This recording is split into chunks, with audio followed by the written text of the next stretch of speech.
इंदौर का एमवाय अस्पताल इन दिनों सुर्खियों में है। बीते दिनों यहां भर्ती 2 नवजात को चूहों ने काट लिया था। इनमें एक नवजात की मंगलवार, वहीं दूसरे की आज यानी बुधवार को मौत हो गई। हालांकि प्रशासन ने चूहों के काटने से नवजातों की मौत से इनकार किया है। वहीं घटनाक्रम पर सीएम ने कहा कि लापरवाही बर्दाश्त नहीं की जाएगी, कार्रवाई होगी। हमारी सरकार कोई लापरवाही बर्दाश्त नहीं करेगी। मैंने निर्देश कलेक्टर को जारी किए हैं और हेल्थ डिपार्टमेंट के पीएस को भी बता दिया है कि हेल्थ मंत्री से भी कहा है कि वो इस पर कार्रवाई करें। इसके अलावा कलेक्टर आशीष सिंह ने बुधवार को अस्पताल का निरीक्षण किया और संबंधित अधिकारियों से चर्चा की। देखिए, जो घटना हुई थी विगत दिवस और उसका एक वीडियो भी आया था, जो बच्चों को चूहे द्वारा काटे जाने का निश्चित रूप से बहुत ही ऐसी दुर्भाग्यपूर्ण घटना थी और उस संबंध में जो एडमिनिस्ट्रेशन है हॉस्पिटल का और इसके अलावा जो विभाग है उनके द्वारा कल कार्रवाई भी की गई है। उनमें 2 लोगों को सस्पेंड किया गया है, कुछ लोगों को शॉकआउट नोटिस भी दिया गया है। स्टेट से अन्य जो जिम्मेदार यहाँ के उच्च स्तर के एडमिनिस्ट्रेटर हैं उनको भी नोटिस प्रदान किया गया है। निश्चित रूप से ऐसी चीज़ नहीं होनी चाहिए थी और जो भी इसमें एजेंसी है या जो भी इसके लिए जिम्मेदार लोग हैं, अगर अन्य कोई भी जांच में पाए जाते हैं तो बहुत कड़ी कार्रवाई इस पर की जाएगी।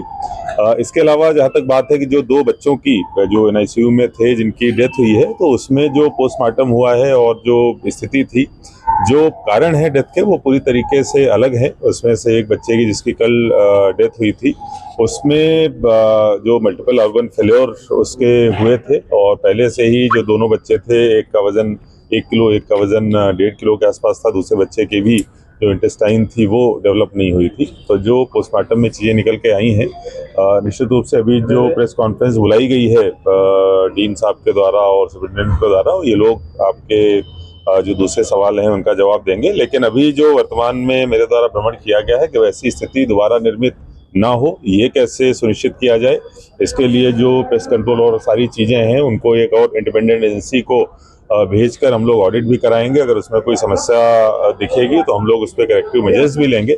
जो विभाग के द्वारा, चिकित्सा विभाग के द्वारा कार्रवाइयाँ हुई हैं और जो जांच कमेटी बनाई गई है, उसके आधार पर जो भी फाइंडिंग्स आएंगी उसके आधार पर उनके द्वारा कार्रवाई की जाएगी। अस्पताल के उप अधीक्षक डॉक्टर जितेंद्र वर्मा ने बुधवार को जिस नवजात की मौत हुई उसका कारण कंजेटियल एनीमिया बताया है। जो बेबी ऑफ रेहाना जो हमारे NICU में भर्ती थी, वो उसको कंजेनिटल एनोमली थी, उसके हाथों में उसको विकृति थी पैदाइशी, जिसके लिए 7 दिन पहले हमारे यहाँ के जो चिकित्सालय की जो टीम है उन्होंने उसका सफलतापूर्वक ऑपरेशन किया था।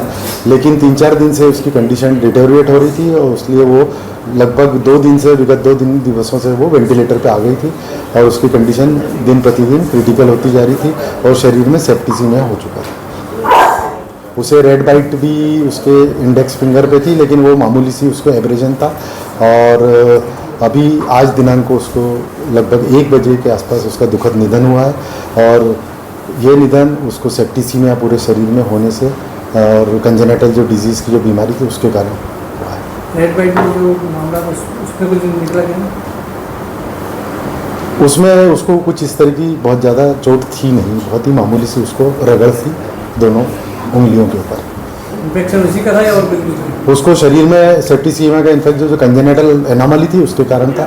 उसको एक नहीं कई सारे तरह की उसको जन्मजात विकृति थी, लेकिन उसके लिए भी फिर भी ऑपरेशन करने का प्रयास किया जाकर। सर, ये कितने समय का नवजात थे सर और कहाँ के रहने वाले थे? ये लगभग 15 दिन की उसकी उम्र थी और कम वजन की थी, लो बर्थ वेट बेबी थी ये, और ये देवास से रेफर होकर इस चिकित्सालय में आई।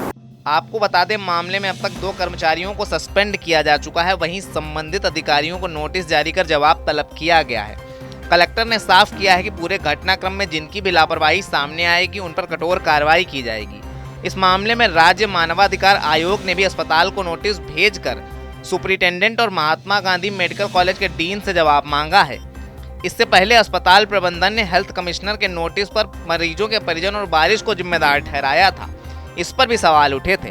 अस्पताल ने नोटिस के जवाब में कहा था कि मरीजों के परिजन खाने की वस्तुएं अपने साथ लेकर आ जाते हैं, जिसके कारण चूहे आकर्षित होते हैं और अत्यधिक बारिश होने के कारण जल जमाव से चूहे मारने की दवाई का असर कम हो गया है। इससे चूहे वार्ड तक पहुंच गए। TV9 के लिए इंदौर से संदीप मिश्रा की रिपोर्ट।